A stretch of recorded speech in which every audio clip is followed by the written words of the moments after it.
Assalamualaikum warahmatullahi wabarakatuh. Perkenalkan, nama saya Nuriyah Nuraini dengan NIM 401180278 dari kelas Ekonomi Syariah H. Di sini saya akan menjelaskan mengenai cost of capital atau biaya penggunaan modal. Biaya modal adalah biaya yang harus dikeluarkan untuk mendapatkan dana atau modal, baik yang berasal dari hutang, saham preferen, saham biasa, atau laba ditahan untuk biaya investasi perusahaan. Di sini saya akan membahas mengenai perhitungan biaya modal, biaya hutang jangka panjang, biaya modal saham preferen, biaya modal sendiri, biaya modal laba ditahan, dan biaya saham biasa. Yang pertama, perhitungan biaya modal. Perhitungan biaya modal itu biasanya didasarkan atas perhitungan sesudah pajak atau after tax. Biaya modal dibagi dua sisi, yaitu dari pihak investor dan dari pihak perusahaan. Cost of capital berasal dari berbagai sumber. Yang pertama, dari hutang jangka pendek, seperti hutang dagang, hutang wesel, dan hutang bank. Yang kedua, hutang jangka panjang, biasanya seperti obligasi. Yang ketiga, saham preferen, dan yang keempat, laba ditahan, dan yang kelima, emisi saham biasa baru. Yang kedua, biaya hutang jangka panjang. Biaya hutang jangka panjang berupa obligasi atau cost of bond. Biaya hutang jangka panjang ini rumusnya ada dua. Yang pertama dengan menggunakan shortcut formula, dan yang kedua menggunakan tabel present value atau PV. Langsung saja, contoh soalnya, PT Sejahtera menjual 1 juta lembar obligasi 8,5% dengan nilai nominal 10.000 dan harganya sama dengan nominalnya. Obligasi tersebut akan jatuh tempo 5 tahun. Apabila tarif pajak sebesar 40%, maka tentukan biaya hutang setelah pajak. Ini rumusnya menggunakan rumus yang pertama, yaitu shortcut formula. Diketahui bahwa C yaitu bunga obligasinya sebesar 850 ditambah F min P itu harga nominal dikurangi harga pasar obligasi, yaitu 10.000 dikurangi 10.000 per N atau umur obligasi 5 tahun dibagi P plus F per 2. P-nya yaitu harga pasar obligasi 10.000 ditambah 10.000 per 2. Jadi hasilnya 850 dibagi 10.000 sama dengan 0,085 dikali 100% sama dengan 8,5%. Untuk biaya hutang setelah pajak, jadi 8,5% dikali 1 dikurangi pajaknya 40%, jadi 0,40 sama dengan 8,5% dikali 0,60 sama dengan 5,1%. Yang ketiga, biaya modal saham preferen. Biaya modal saham preferen adalah biaya yang harus dibayar apabila perusahaan itu menggunakan dana dengan menjual saham preferen. Rumusnya PO sama dengan DPS dibagi KP, yang mana PO itu harga saham preferen dan DPS adalah dividen saham preferen, dan KP tingkat keuntungan yang diisyaratkan. Kemudian bila ada flotation cost atau biaya emisi, maka biaya modal saham preferen itu diperhitungkan atas dasar kas bersih yang diterima atau P net. Contohnya, PT ABC menjual saham preferen kumulatif 10.000 dengan harga 12.600.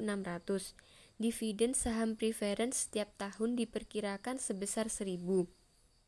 Flow action cost setiap lembar saham 100. Maka biaya modal saham preference adalah sudah diketahui bahwa dari soal DP-nya yaitu sebesar 1.000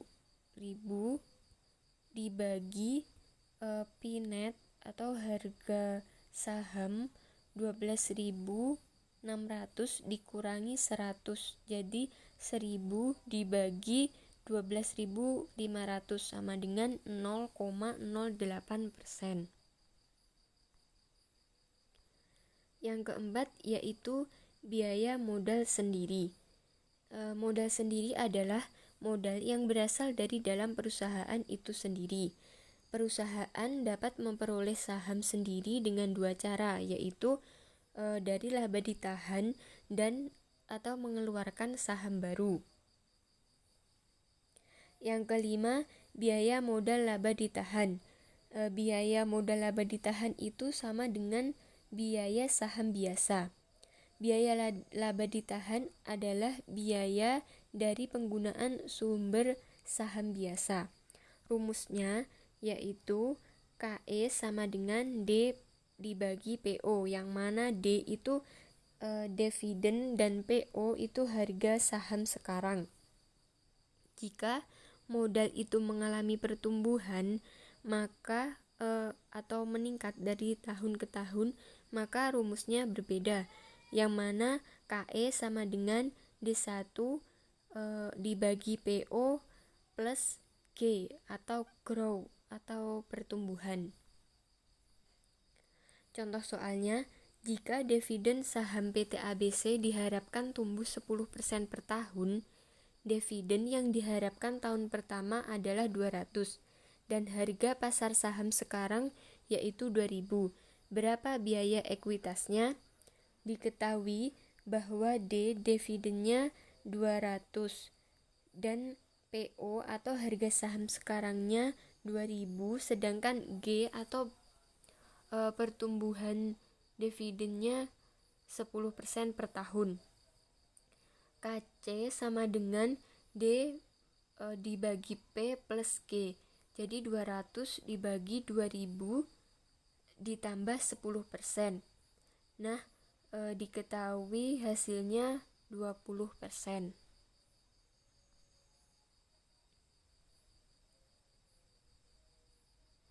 Biaya modal saham biasa yaitu rumusnya KE sama dengan D1 dibagi PO dikali 1 dikurangi C plus G. Kemudian untuk mencari biaya secara modal secara keseluruhan itu atau biaya modal rata-rata tertimbang biasa disebut dengan WOCOC atau weighted cost of capital. Contoh soalnya, perusahaan ABC mempunyai struktur modal sebagai berikut, yang mana hutang jangka panjangnya yaitu 60 juta. Kemudian untuk saham preferennya ini salah, bahwa untuk hutang jangka panjangnya sebesar 32 juta, kemudian untuk saham preferennya 14 juta dan saham biasanya 1.120.000 dan jumlahnya 1.454.000. Kemudian dari struktur modal itu biaya penggunaan dari masing-masing komponen modal adalah sebagai berikut. Hutang jangka panjangnya itu 6%, sedangkan untuk saham preferennya 6% dan saham biasa 10%, tingkat pajak penghasilan 50%. Dari data tersebut tentukan WACOC-nya. Penyelesaian kita mencari untuk rumus sebelum pajak. Jadi KI sama dengan KD atau hutang jangka sebelum pajak dikali 1 dikurangi 0,5. Jadi 6% dikali 1 dikurangi 0,5 sama dengan 6% dikali 0,5. Hasilnya ketemu 3%. Dan untuk WACOC-nya yaitu KO dari 22% dari DPE atau dari hutang jangka panjang 22% dikali dengan sebelum pajak, kemudian ditambah 1% dikali 6% dari saham preferen yang biaya penggunaan masing-masing komponen modal, dan ditambah 77% dikali 10%. KO sama dengan 0,0066 ditambah 0,006 ditambah 0,07770. Jadi diketahui bahwa WACOC-nya adalah 8,42%. Sekian yang dapat saya sampaikan. Apabila ada kurang lebihnya saya mohon maaf dan semoga bermanfaat. Wassalamualaikum warahmatullahi wabarakatuh.